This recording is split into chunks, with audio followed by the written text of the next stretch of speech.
North 2021 Africa Cup of Nations qualifiers after their 1-1 draw in Cairo. It's very dangerous. Oh no, what has he done? Oh, it's a golden opportunity. It's in the back of the net. There it is. And I think it is that man. Can they get a shot in? That's very dangerous. Can he get the ball back? It's in the back of the net. Kenya have scored. They found the back of the net. Let's cheer them to victory in a true patriotic spirit, live on KBC Channel 1 this Thursday, the 25th of March at 7 p.m. KBC Channel 1, your true sports partner.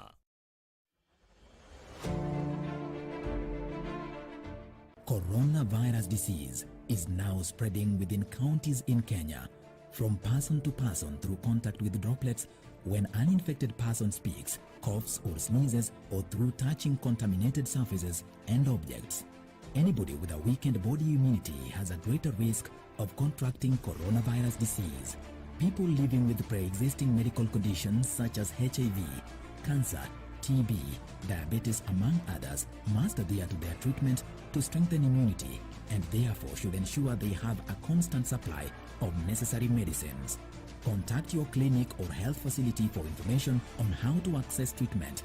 Help others within your network to access adequate supply of essential medicines. Ensure that you remain connected with your local networks for any support and follow the medical guidelines provided by your health facility to prevent coronavirus. Remember to stay updated with information on coronavirus using only trusted reliable channels. For more information on COVID-19, call 719 or dial *719#. COVID-19 is preventable. Protect yourself, your family, and the community. This message has been brought to you by the Government of Kenya and its partners.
Good evening.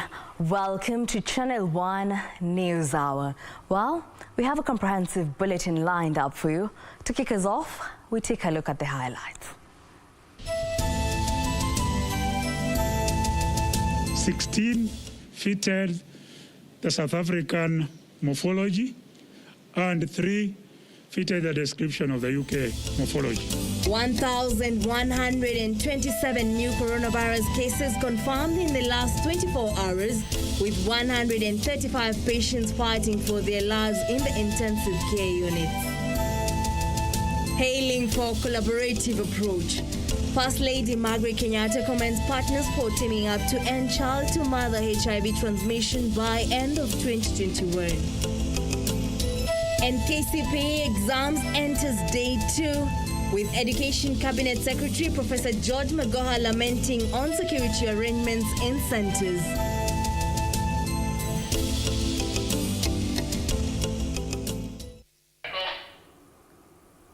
Welcome to the program. My name is Wambiru. Our sign language interpreter is Lensa Odingo. Now remember, you can interact with us on our Twitter handle at KBC Channel 1 or at Wambiru. Now, to kick us off, the Ministry of Health has confirmed the presence of the South African and United Kingdom variants in the country following genomic sequencing done between January and March in Kilifi. The ministry, however, saying there was no widespread community spread of the variant. This coming as 1,127 more people tested positive for COVID-19, with 25 deaths recorded Tuesday. The health officials now say it was time for Kenyans to go back to the basics in controlling further spread of the virus. The Ministry of Health has been conducting genomic sequencing in collaboration with the Kemri Wellcome Trust in Kilifi County to identify new COVID-19 variants. The Acting Director General in the Ministry of Health, Dr. Patrick Amoth, saying that out of sequencing conducted between the 28th of January and the 5th of March in Kilifi, involving 55 samples, 19 came out as variants of concern. 16 fitted the South African morphology, and 3 fitted the description of the UK morphology. On the other hand, Kemri Walter Reed in Kisumu did a huge sample of the British troops who train in Nyanyuki and also picked a significant number. The ministry saying that the variants were associated with people with recent travel history from the neighboring Tanzania. We have reported these 2 types of variants, but not widespread community transmission, but we are on the lookout for widespread community transmission in case there are the variants that are in circulation. This coming as the country continued to record high COVID-19 cases. On Tuesday, 1,127 people tested positive for COVID-19 out of 5,393 samples tested. This representing a 20.1% positivity rate. It's important that we now very seriously go back to the basics. The basics that we know have worked for us during the other 2 waves and that have worked across the globe. The non-pharmaceutical interventions of making sure that we sanitize, we wash our hands with soap and water and sanitize, that we wear our masks. The number of patients in the intensive care unit shot up to 135, out of whom 34 were on ventilatory support and another 93 on supplemental oxygen. Another 13 patients are in the high dependency unit. The ministry cautioning some facilities against charging huge amounts of money to patients seeking admission to the ICU. That we are in a pandemic, and this being the case, it is not the time to punish our people through some self-seeking, money-minting, opportunistic escapades. Our people have gone through difficult times with the virus. Doctors calling their own to present themselves for the COVID-19 jab. This month is now recording a very high number of infections amongst healthcare workers and amongst our doctors. And just to say that we have 10 doctors currently admitted in various facilities across the country, battling from moderate to severe disease. And this is a big concern for us. 25 patients lost their lives, out of whom 3 occurred in the last 24 hours and 22 on diverse dates due to late reporting. The Interfaith Council for National Response to Coronavirus Pandemic is discouraging serving food to mourners, saying this could be contributing to the spread of the 3rd wave of the disease. The leaders of the service must also wear the mask throughout, even when speaking to the microphone. All those taking part in the service or taking a special part in the service should have their masks on as well. Meanwhile, the vaccination exercise for prison staff was launched Tuesday with 28,000 prison staff targeted. I urge all my personnel to take part in the immunization process, as this will help in having a healthy working service ready to serve in the front line. So far, over 45,000 doses have been administered since the exercise was rolled out in the country. A digital platform, Chanjo Kenya, which will allow for self-registration, is being tested this week, and that will reduce the number of people lining up. In fact, when you talk about apathy, the reports we get from many centers, people are now queuing as early as 5:30. Nancy Okware, Channel 1 News. In other news, a cross-section of leaders have eulogized the late Kericho Deputy Governor Susan Kikwai as an intelligent, committed and a visionary leader who had the interest of her people at heart. Kikwai was buried Tuesday at her father's farm in Tugunon Village, Kipkelion East constituency.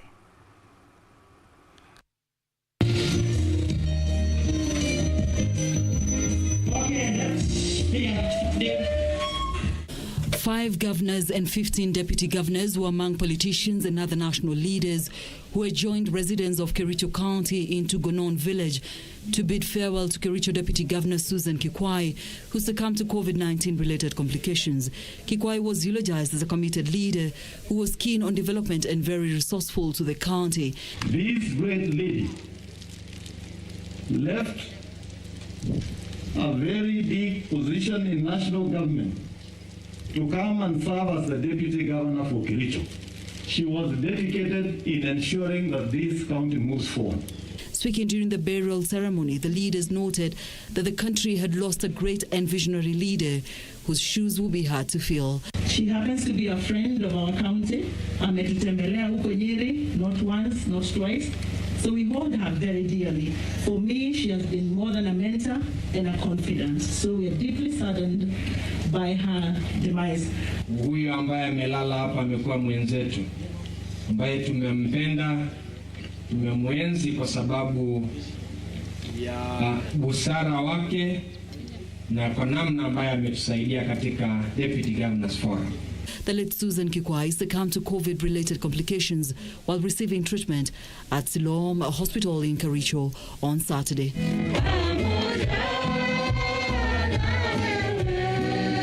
Caroline Kamau reporting for Channel 1 News.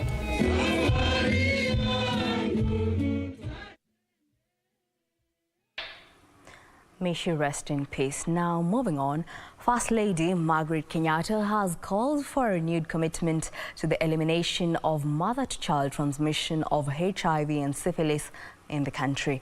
The First Lady emphasized the need for concerted efforts to accelerate the progress made towards achieving the goal through promotion of stronger partnerships.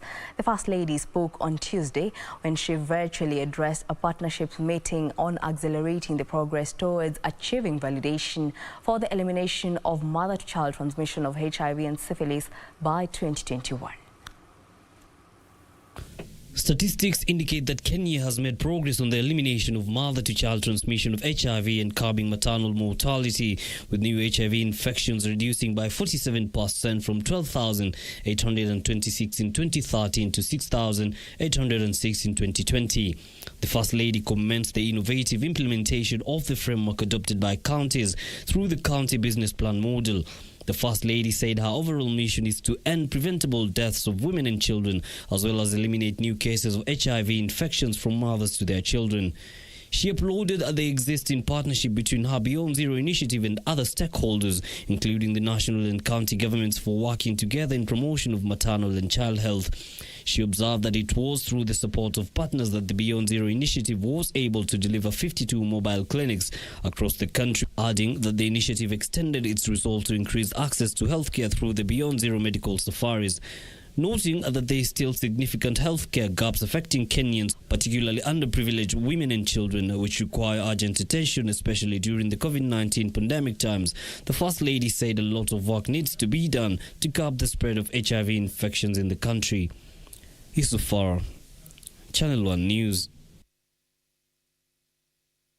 And on matters Education Cabinet Secretary Professor George Magoha has raised concern over few police officers guarding examination centres. Magoha, who witnessed the opening and distribution of KCPE exam papers in Machakos County, called on police commanders across the country to ensure every centre gets at least 2 police officers. The development coming even as a KCPE candidate died after he was hit with a stone by a fellow friend as they were playing football in Meru County. In Machakos town, the distribution of examination materials to 1,069 examination centers in Machakos County, including 836 public schools and 233 private schools, was underway. Education Cabinet Secretary Professor George Magoha revealing that the examination process across the country has so far been smooth. The container opened on time. The teachers were all here. Like this morning, they are carrying 2 exams, one for morning, one for late morning. So as one exam is being done. Magoha raised concern over the lack of enough police officers to guard examination centers, urging police commanders across the country to ensure every center gets 2 police officers. That the policy framework, in order for us to maintain the integrity of these examinations, has been for the past 4 years, and this being the 5th year, that each center manager must have 2 officers. One of the officers sits throughout with the examination, wherever the examination is. Ushirikiano wa kila mmoja tuweze kuendesha mitihani yetu kwa njia nzuri, kwa njia ya amani, tupatie wanafunzi candidates, tuwapatie nafasi nzuri ya kufanya mitihani yao vizuri. However, as the government gave the exam process a clean bill of health, a somber mood engulfed Maini village in Meru County after a Lusiuti Primary School KCPE candidate was hit by a stone after a game they were playing together turned violent. Confirming the incident, Gembe North OCPD Emmanuel Okanda said a manhunt has been launched as the boy fled after the incident. Chukua mawe na kumpiga mwenzake na kumjeruhi. Ripoti ambayo ilinakiliwa katika kituo chetu cha polisi ilikuwa inanakili ya kwamba ni kujeruhi. Lakini hapo baadaye wakati mwanafunzi huyu alipelekwa hospitali aliweza kupoteza maisha. Elsewhere in Kakamega County, 2 candidates gave birth as they wrote their examinations. Livestock CAS Lawrence Omohaka stated that the 2 had safe deliveries and have been able to sit for their examination. Girls have given birth or are heavily pregnant, but all the rest is okay. And those who are sick or have given birth, the government has ensured that they are given right support so that they sit for the exams from wherever they are. In another incident, a Kenya Certificate of Primary Education candidate has died shortly after giving birth in Abade's Nyandarua County. Nyandarua County Commissioner Benson Leparmorillo confirmed that the pupil at Pesi Primary School succumbed to excessive bleeding shortly after being admitted at the Nyahururu County Referral Hospital. Mwanafunzi nafikiri alijifungua siku ya leo akiwa mzima, ambaye alikuwa anafanya mtihani, hata aliweza kufanya mtihani wa kwanza asubuhi, lakini baadaye ni kama alisidiwa, akakimbizwa hospitalini na akaaga bahati mbaya. In Nairobi County, the Kenya National Examination Council Chief Executive Officer Mercy Karogo supervised the opening and distribution of KCPE exam papers in Kamukunji area. Karogo called on the need to offer support to candidates during the examination period. This even as 7 candidates in Borabu Sub-County in Nyamira County were allowed to sit for the ongoing KCPE examinations without registration following the directive by the government. Korea and the CS made a statement and directed that all learners, they are young. If anybody has failed to register them, they should be dealt with separately as the candidates sit for exams.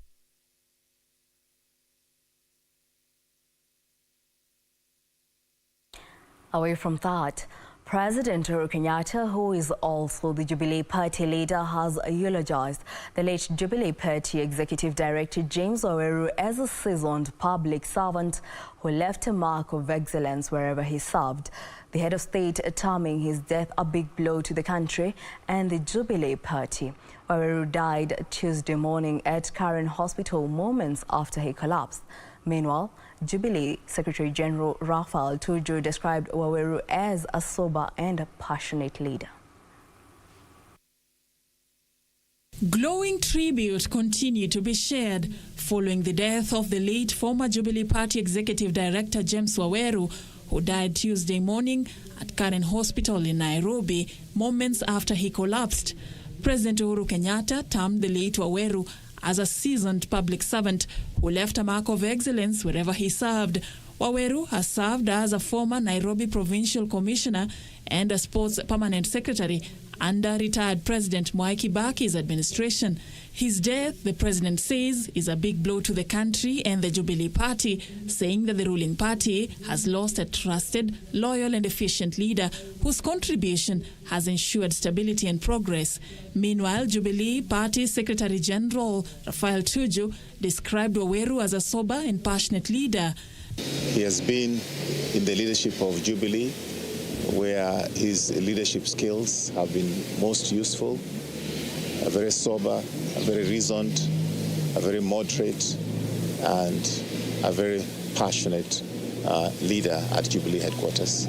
And ANC party leader Musalia Mudavadi has castigated leaders of ODM and UDA parties whom he accuses of spreading propaganda concerning the victory of ANC, Ford Kenya and Wiper parties in the by-elections in Matungu, Kabuchai and Machakos County. Nobody has got a preserved position in our society. Kenya's politics is competitive. And if any institution or organization is losing its competitiveness or is losing its ground, stop blaming it on others. Go and sort yourself out. Mudavadi, who was in Mombasa County, also took issue with the discord within the NASA coalition, which he blames on the unfulfilled political MOUs, which has elicited a lot of mistrust among the core principals. Mudavadi has said that Kenyans should expect new political realignments ahead of the 2022 general elections. I think going forward, my plea is that we must all come out forcefully, including the voter. And I repeat this because the voter should not be lackluster. We need an inquisitive voter. This even as the ANC party sought to gain a national appeal by recruiting leaders and members from different regions outside the Mulembe nation. Tumekubaliana pia viongozi wenye wanashikilia nyadhifa katika national office, including myself, hii vile tutafika kiwango ya national elections, tutaachia other communities zishikilie hizi viti. Musalia nitatumwacha pale juu kama party leader ili tupatie chama national image. Reporting for Channel 1 News, I'm Safin Aching Oma. Mischief or just normal delay? Well, some members of parliament now read mischief in the Committee of Justice and Legal Affairs delay in tabling its report on Building Bridges Initiative Bill. The House was set to debate the report today only for the committee to seek more time ostensibly to engage legal experts regarding some sections of the bill. Let's take a look. We are therefore, sir, asking for more time. These are the kind of sentiments coming from none other than the chair of the Justice and Legal Affairs Committee, Muturi Kigano, that would anger MPs. Some going to an extent of calling for the disbandment of the committee. When you hear committee now saying that they are looking for committee of experts, Mr. Speaker, they are looking for consultants, Mr. Speaker, to advise them on the constitutionality and the legality of the bill, Mr. Speaker, then, Mr. Speaker, we are discussing we have taken a very dangerous path, Mr. Speaker, pertaining to this bill, Mr. Speaker. Mr. Speaker. MPs arguing that the committee was out to derail the constitutional amendment process after it claimed that it needed more time to engage constitutional experts on some clauses in the Building Bridges initiative. Chair can tell us, one, how much time, Mr. Speaker, he needs, because we can't alter the calendar of the House on record, and today you are telling us, you have talked a lot, but there's nothing I picked. What are the reasons? Well, yeah, we didn't pick it. What are the reasons why you want the extension? And how long do you want the extension? Because this document is a popular initiative. It belongs to the people of Kenya. And this idea of derailing and delaying the process and bring a report to us we want to deal with this proposed constitutional amendment bill and give it back to the people of Kenya to make a decision. They did not know their mandate. And it is for that reason, Mr. Speaker, I wish to plead with you to intercept this report from this committee and make sure they have maximum of next week when they should table the report or they get out of it. The proposal to allocate 70 new constituencies as envisaged in the BB Amendment Bill is one of the issues that appears to have divided the House down in the middle, as some claim BBI proponents are usurping the mandate of the Independent Electoral and Boundaries Commission. He is constitutionally mandated to be the one reviewing the boundaries of constituencies. So what is proposed there, still IBC has to have an input on it. Why should it be a requirement to subject the bill to a process of the National Assembly and the Senate Joint Parliament if they can't do anything about it? So it beats the logic, it's basics. National Assembly Speaker Justin Muturi has, however, ordered that the report be tabled in 10 days, meaning the 1st of April 2021. Meanwhile, the newly elected senator for Machakos County, Agnes Kavindu, has been sworn in. She replaces the late Boniface Kabaka, who passed away in December. She also becomes the 4th elected female senator since the promulgation of the 2010 Constitution. For Channel 1 News, I'm Gladys Mongai. Well, that report by Gladys Mungai brings us to our first break here on Channel 1 News Hour. Don't go too far. We'll be back in a jiff.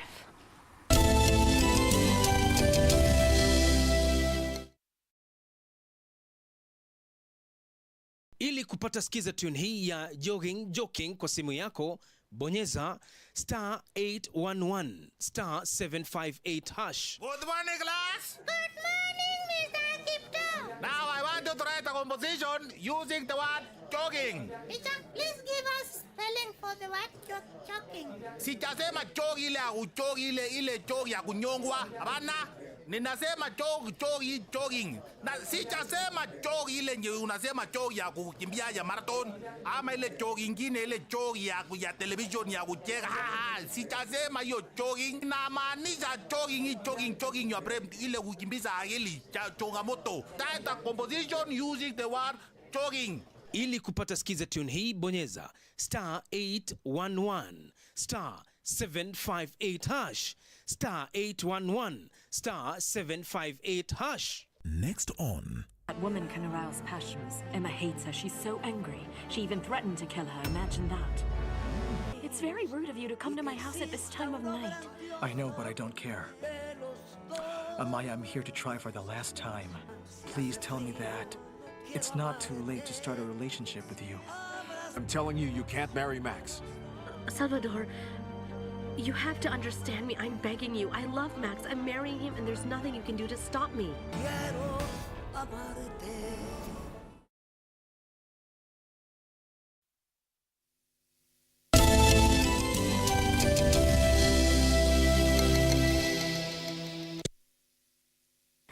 Welcome back. Now let's proceed.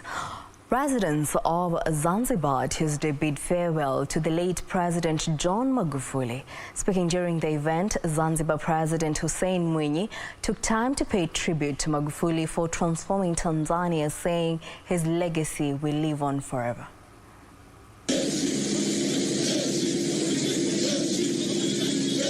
Thousands of mourners had lined the streets of Zanzibar early Tuesday to bid farewell to the late President John Pombe Magufuli.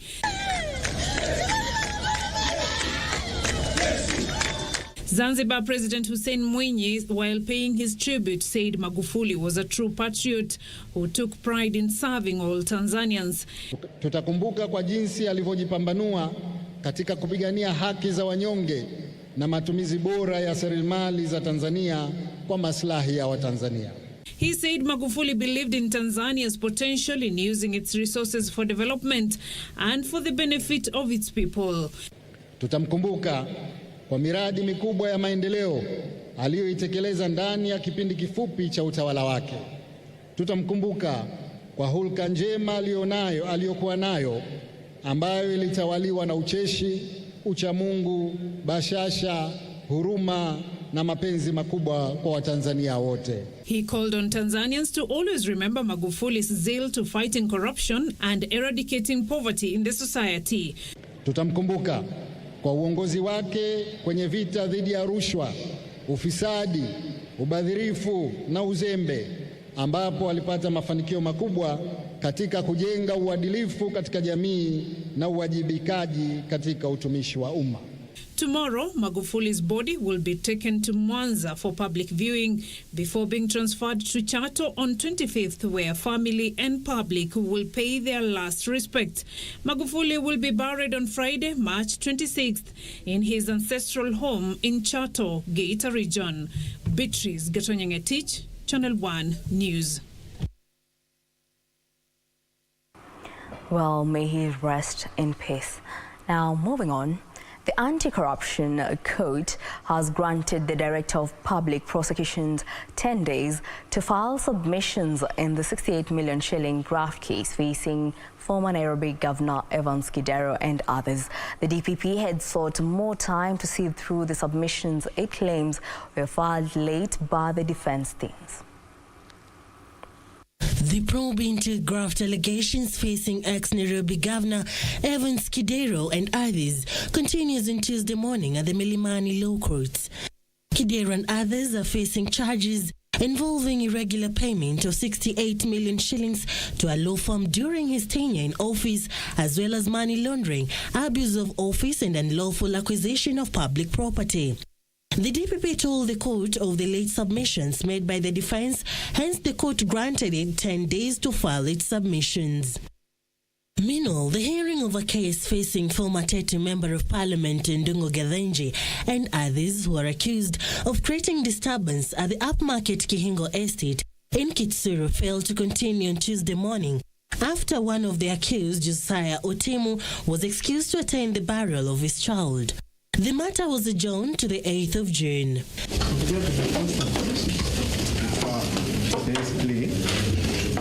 Next week on Wednesday. The plea-taking of a different matter of the director of Golden Scape Group, Peter Wangai, who is alleged to have duped Kenyans in a fake greenhouse investment deal, has been adjourned to the 31st of March. For Channel 1 News, I'm Serafina Robbie. Away from the corridors of justice, the ongoing security operation to mop up illegal firearms in Tiati Sub-County, Baringo County, has been suspended for 30 days. The government said the move will allow leaders to conduct peace meetings among locals to surrender illegal firearms. More of this in our county news wrap. In a peace meeting between security officials, area leaders, professionals and religious leaders, the team agreed to allow diplomacy in addressing the runaway insecurity in the region for the next 1 month. The operation in Tiati began 2 months ago after bandits laid ambush and killed General Service Unit Deputy Operation Officer, among other officers and civilians. Na pia nashukuru kwamba national government wataenda kule Turkana County, Samburu County, maana itakuwa changamoto nyingine nyingi kama sehemu hii ya Baringo wanatoa bunduki yote na sehemu jirani tunapata kuwa kwamba kuna wahalifu ambao watakuwa na bunduki. Itakuwa futile, itakuwa kazi ya bure. Guns do not kill people. It is the mindset which kills people, not guns. Please let us understand that. One of the solutions imetolewa, and women rep amesema, Pogisho amesema, education is the key. Meanwhile, an ending insecurity within Awendo, Migori County has been cited as a threat to rapid economic growth in the area.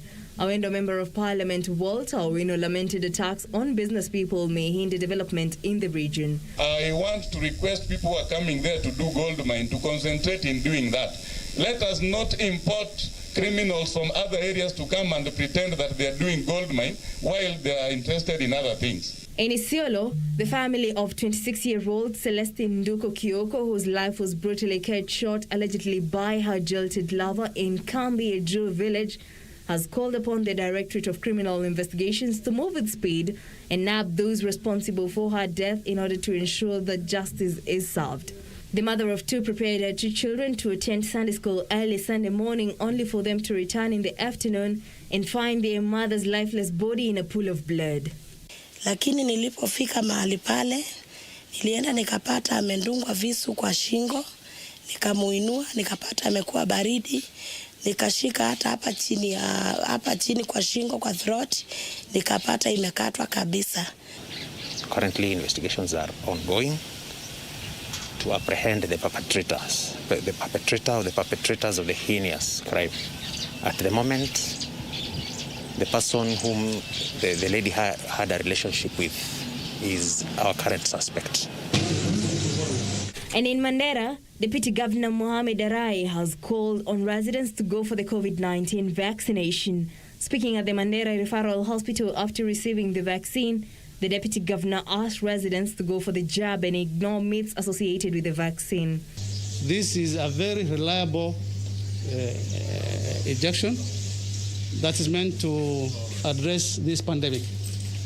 And it is my request that every individual, especially the county health team, takes it seriously and injects themselves before it's late. In Thika, the National Environmental Complaints Committee has faulted the National Environment Management Authority over laxity in taming increasing environmental degradation in various parts of Thika, Kiambu County. County government should actually up their game and ensure that this place is actually down to the standards that are actually required. Otherwise, the people of Kiambu, and in particular the people of Thika, are actually getting a raw deal. They are not getting anything. They are not getting the benefit of their money that they are actually paying through their taxes. Finally, Kiambu County government has warned more than 2,000 large investors who have not paid land rates and done development in the county that they should do so. Tunafuata wale 2,000 kwa sub-county, wale top defaulters. Na tunawajua ni watu wakubwa, watu ambao wako na mashamba makubwa, wamefanya development.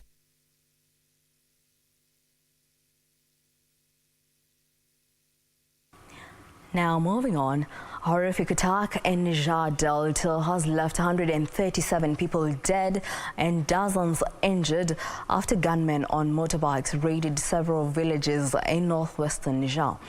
Now the attack comes just a week after another deadly attack that left 58 civilians dead. And 10 people are confirmed dead after a gunman opened fire at a supermarket in Colorado in the U.S. This is the second mass shooting in a week as the country grappled with gun legislation. The suspect behind the shooting and whose identity is yet to be confirmed is currently in custody. The Niger government has declared 3 days of national mourning following the recent spate of attacks that has left 137 people dead and dozens of civilians wounded. According to government reports, the attacks, which appeared well coordinated, were carried by armed bandits on motorbikes. The country has been struggling with armed campaigns that have spilled over from Mali to Nigeria, killing hundreds of people and displacing nearly 500,000 others. Barely a week ago, unidentified gunmen attacked and killed at least 58 civilians returning from a market near the Malian border. And in the United States, calls for gun legislation intensifies following the killing of 10 people after a gunman opened fire in a grocery store in Boulder, Colorado. The suspect's motives and identity have not been released, are currently in police custody. Gun violence has become tragically common in the United States. So far this year, there have been at least 6 reported mass shootings.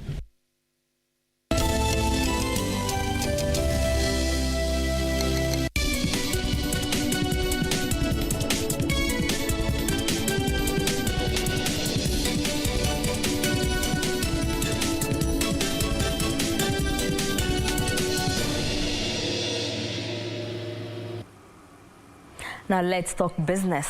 Kenya Airways made a 36.2 billion shillings loss in the year that ended on December 31st, 2020. The national carrier has attributed the loss to, among others, the collapse of its operations across 2020 on the back of COVID-19 related disruptions.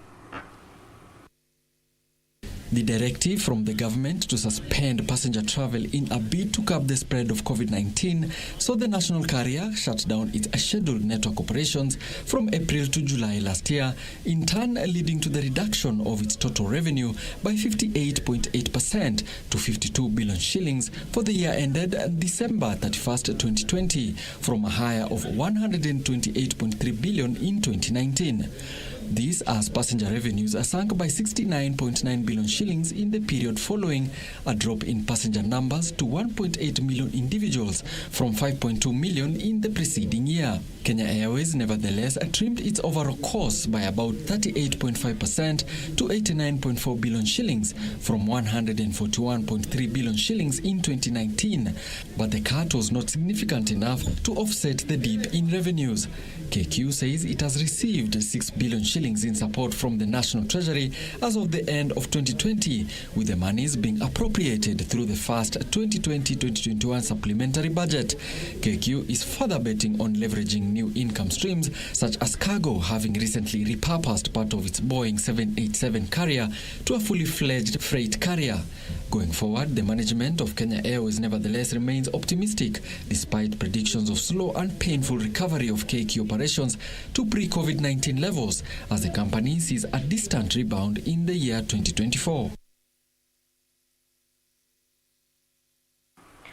Those whose loans went into arrears during the one-year restructuring period effective March 2nd, 2020 as part of emergency measures to mitigate on the adverse economic effects on bank borrowers from coronavirus pandemic have until June 3rd, 2021 to pay up.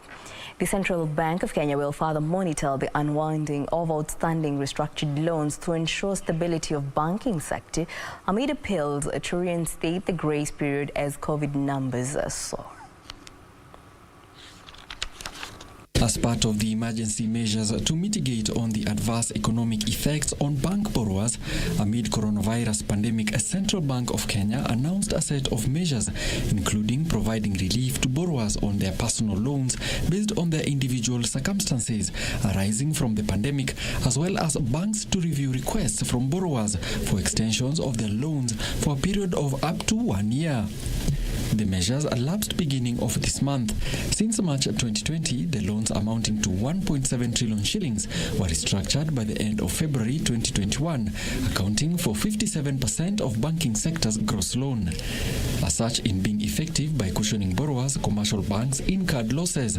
Currently, the outstanding restructured loans as at the end of February amounted to 569.3 billion shillings, as over 95% of outstanding restructured loans are being repaid in accordance with the restructured terms. CBK has assessed the measures as effective. Consequently, in accordance with standard procedures, borrowers whose loans were performing before March 2nd, 2020 were restructured and subsequently went into arrears will have up to 3rd June 2021 to regularize, as CBK will continue to closely monitor the unwinding of outstanding restructured loans to ensure the stability of the banking sector.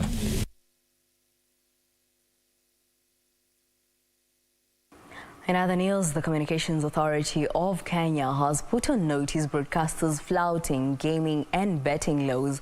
The authority argues several broadcasters were airing unauthorized content as is required by the Betting Control and Licensing Board.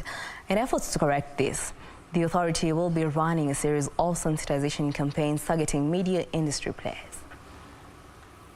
The government opines that the rapid growth has seen the gaming industry achieve a combined revenue of 204 billion shillings, offering a perfect market for criminals seeking to launder dirty money.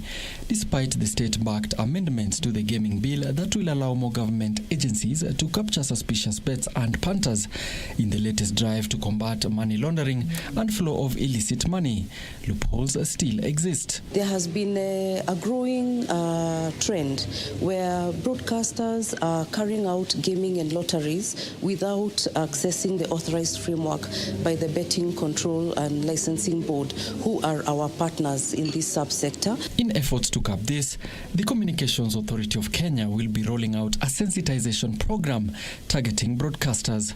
The authority argues that several industry players have been airing unlicensed material. We will be spending some time to create awareness and let our broadcasters know what is the right path, the travel path that they need to take so that we can promote a harmonious co-regulation in this space. CA has partnered with the Kenyan Film Commission to support local content production through capacity building. Alan Auko, Channel 1 Business.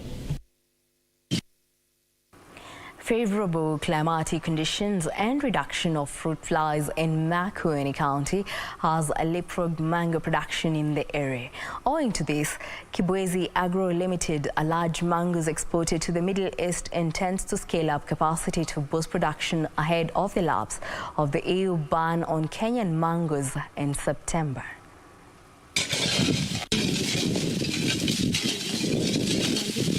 Kenya has been exporting mangoes to the Middle East after the country's self-imposed ban to avoid interceptions from the European countries, but the returns have been low compared with what farmers would earn from EU states. The initiatives that have been put in place from 2020 to date are currently working.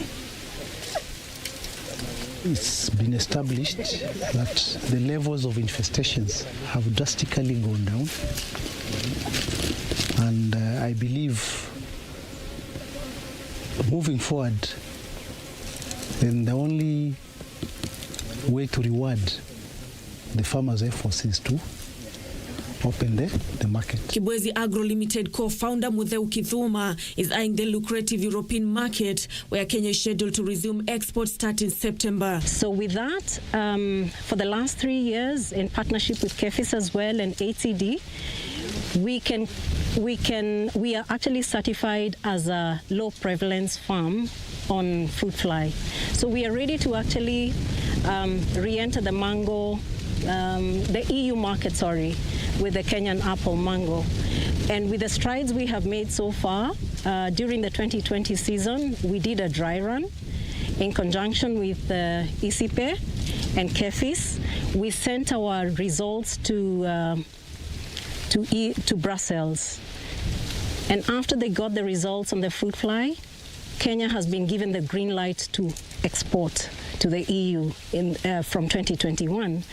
And the only requirement that's not in the country at the moment, but which is in the process of procuring and bringing into the country, is a hot water treatment plant, which is going to be here by end of July, just before the commencement of the 2021 mango season. So yes, we are ready as a country, we are ready as a company to re-enter the EU market. According to Directorate of Horticulture, Kenya is set to return to the EU market following drastic reduction of fruit flies that adversely affected the quality of fruits produced. For KBC Agro Limited, plans are underway to scale up production in anticipation of the resumption of exportation of mangoes to EU.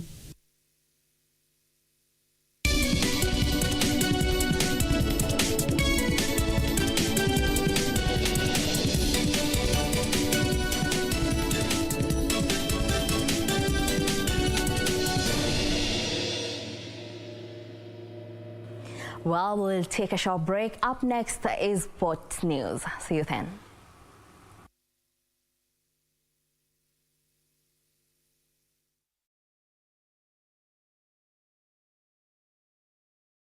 Next on. Hawa wazee wa majanga. Hawa wanaishi kwa vituko. Mambo yao ya kubwaga majanga kila leo. Ule mkataba ndio huu. 07-184-1000-8820. Hizi namba zote hizi za nini hizi? Probox. Hii sio karatasi ya mkataba. Game is over. Wazungu sema it's okay. North meets East as a never say die. Harambee Stars host the Pharaohs of Egypt, all hopeful of reviving their chances in the 2021 Africa Cup of Nations qualifiers after their 1-1 draw in Cairo. Very dangerous. Oh no, what has he done? Oh, it's a golden opportunity. It's in the back of the net. There it is. And I think it is that man. Can they get a shot in? That's very dangerous. Can he get the ball back? It's in the back of the net. Kenya have scored. They found the back of the net. Let's cheer them to victory in a true patriotic spirit, live on KBC Channel 1 this Thursday, the 25th of March at 7 p.m. KBC Channel 1, your true sports partner.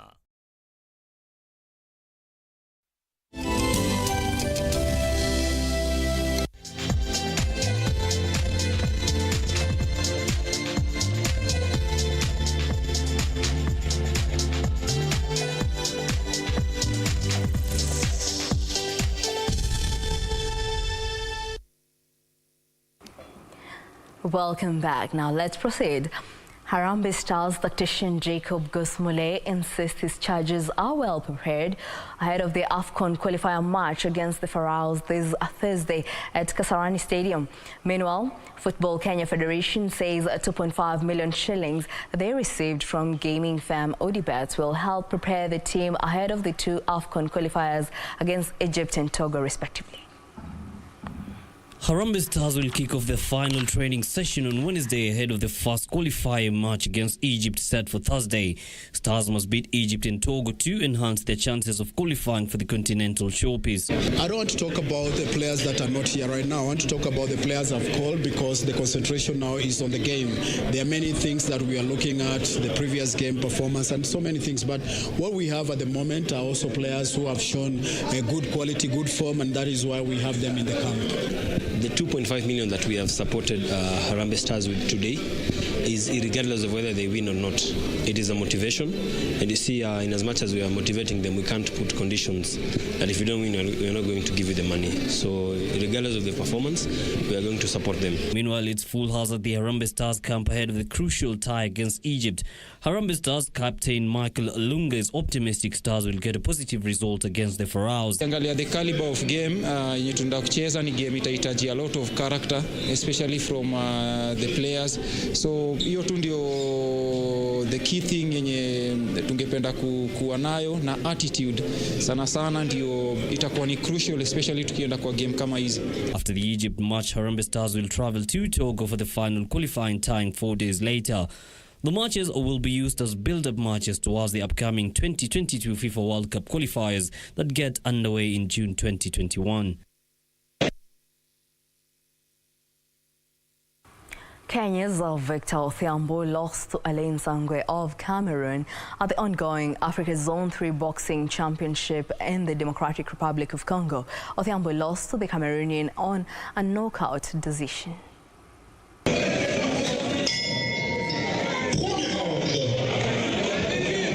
The Kenyan pugilist, who is a member of the hit squad that is currently in Congo, began the bout well, but failed to match Christian Alain of Cameroon. Odhiambo was hit by a left hook to his chin that sent him to the canvas, forcing the referee to stop the fight.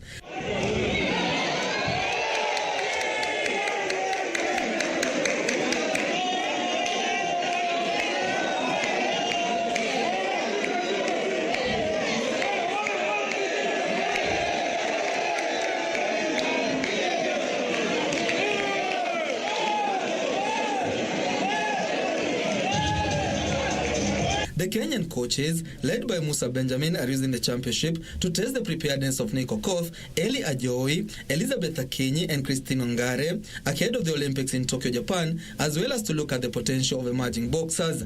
The squad had initially hoped to attain more slots in the Olympics at the World Repurchase qualifiers in France, but the event was called off after the Tokyo Olympics Organizing Committee admitted it was pressed for time to accommodate any further qualifiers. The boxers have been training since late last year after the government allowed national teams to prepare for international assignments following months of inactivity due to COVID-19 outbreak. Karanja David for Channel 1 Sport.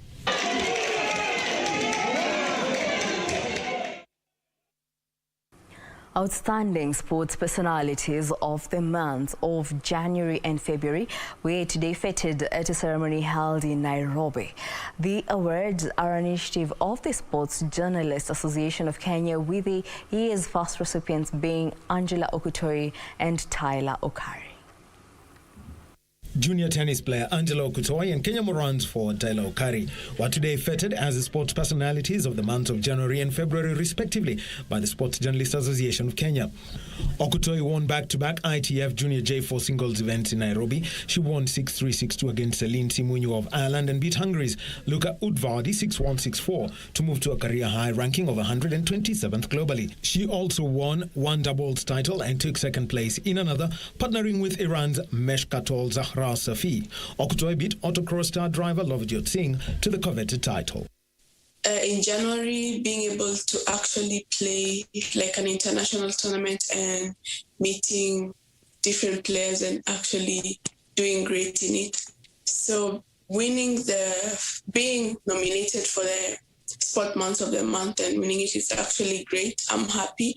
Morans forward Tyler Okari, on the other hand, was instrumental in the Morans win over 11-time Afrobasket Championship winners Angola, a win that handed the team a ticket to the biannual Afrobasket Showpiece after a 28-year hiatus. Okari was also named in the FIBA Africa Top 10 list of players after leading Morans with team highs of 14.8 points and 4.2 assists. I'm just waiting for us to get back to camp and prepare for the Afrobasket. Is going to be good. I think we have a really good squad this time around, and I think we just need support. We need for well-wishers to come and support us. We need the government to even support us more. Okutoi and Okari received a trophy and merchandise from awards partners LG. For Channel 1 Sport, I am Daniel Wahome.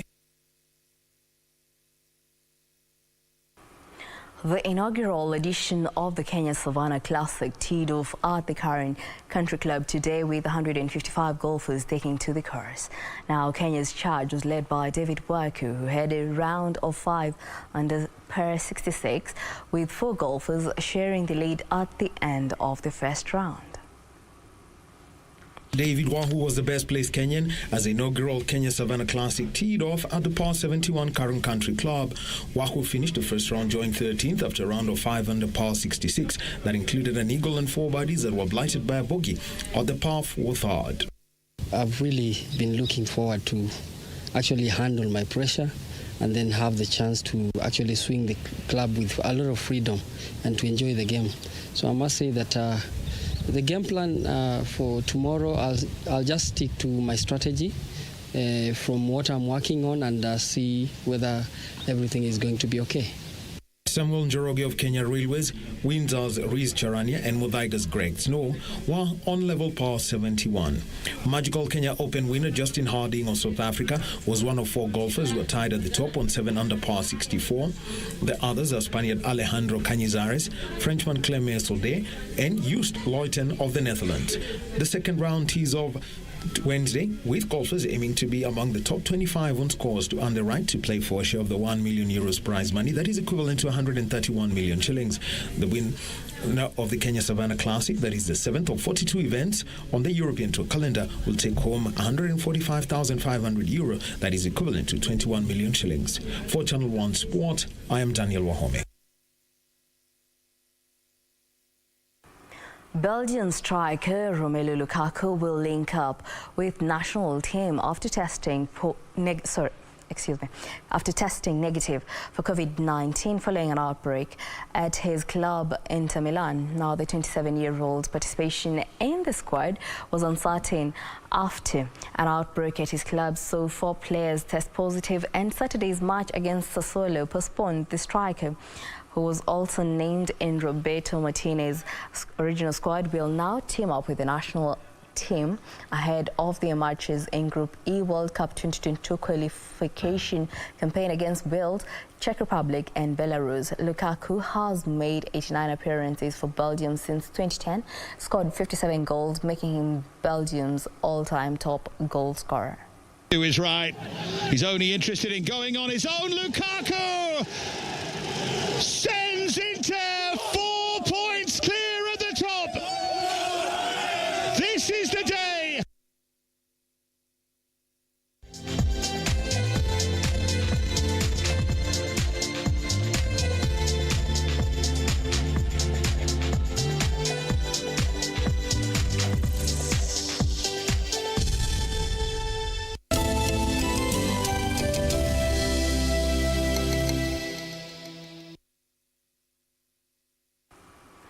Well, that brings us to the end of our bulletin this evening. Thank you for keeping us company. Well, for more news, check out our website at kbc.co.ke. My name is Wambiru. Sign language interpreter is Lensa Odingo. Now, up next is Yusufara with the weather updates. Have a good night.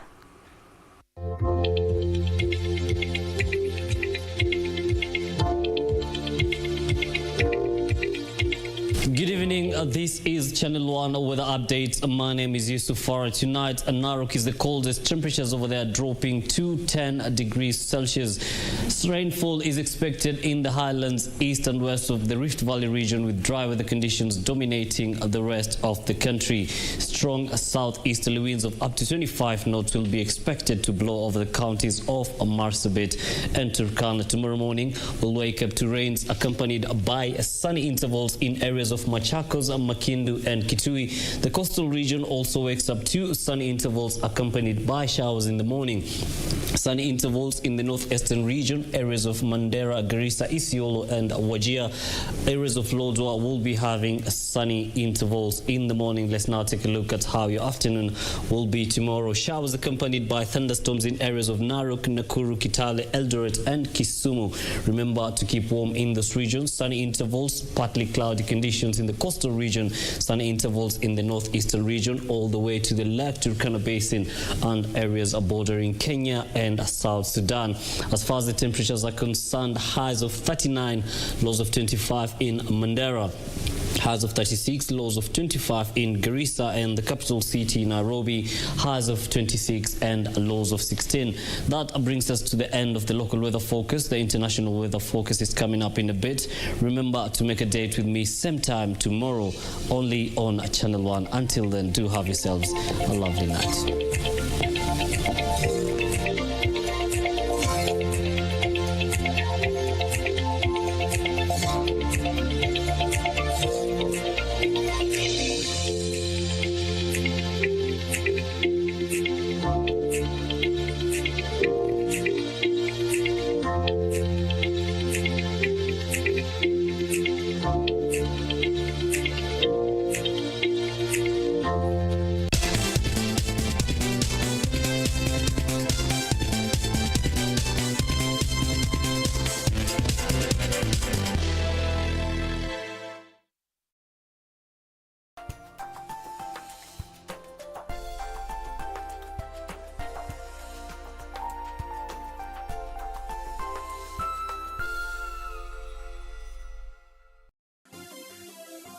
Vera Beauty College. Vera Beauty and Fashion College, with branches in Nairobi, Eldoret, Thika and Meru. Did you know that we are a TVET approved institution? We offer courses in fashion design, interior design in soft furnishing, event decoration, flower arrangement, event planning, hairdressing, barbering and dreadlocks, beauty therapy, makeup, nail technology, spa massages, teaching skills, TOT, solo business management, and many more. Register now and visit our website on www.verabeautycollege.com.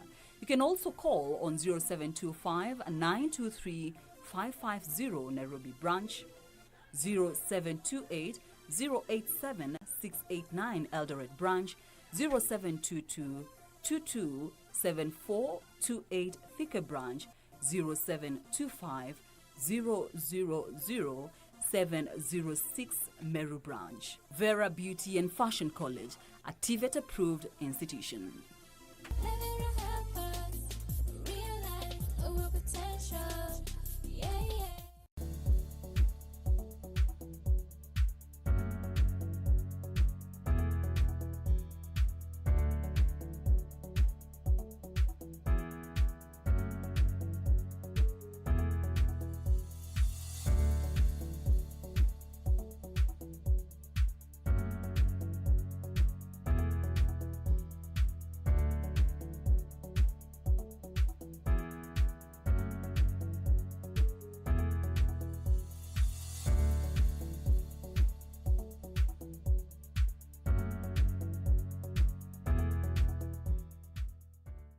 Next on. That woman can arouse passions. Emma hates her. She's so angry. She even threatened to kill her. Imagine that. It's very rude of you to come to my house at this time of night. I know, but I don't care. Amaya, I'm here to try for the last time. Please tell me that it's not too late to start a relationship with you. I'm telling you, you can't marry Max. Salvador, you have to understand me. I'm begging you. I love Max. I'm marrying him, and there's nothing you can do to stop me.